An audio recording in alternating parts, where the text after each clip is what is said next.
If you want to ruin Christmas by arguing like a little bit, not completely, because you don't want to make your mom cry and end up on the naughty list, friendly reminder of my favorite good-natured argument, which is skill versus athleticism. Very simple premise, but somebody gets low-key mad every single time. Take any sort of sporty venture and just plot it on this graph. My favorite one to start with, which this is a great jumping off point, is golf, because I would put golf way over here because I feel like if you can do it in your 80s, it's more of a skill. And there's nothing wrong with something being more of a skill, but for some reason people get kind of mad about that. I also like to challenge people to try to find the extremes. So what is the most pure skill? What is the most pure athleticism? And what is the best combination? I firmly believe that like Olympic level gymnastics is the peak skill and athleticism. But I had somebody in my comment section last time I did this, somebody said a race car driver, which I don't know enough about that to have a strong opinion. And also somebody said jockey, which I would have never thought about, but I feel like those could be controversial. So definitely bring those up. I also think it's interesting to compare different positions in a sport. Like, is a quarterback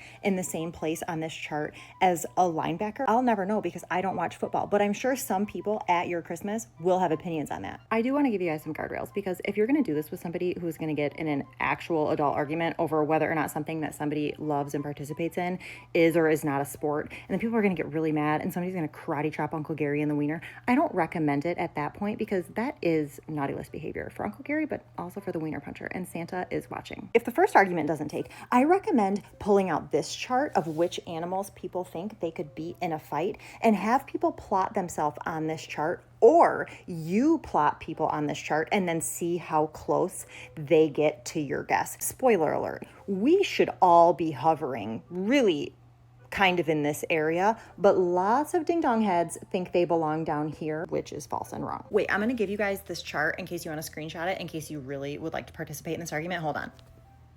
Okay guys, happy arguing. Don't ruin Christmas. Your mom has worked very hard.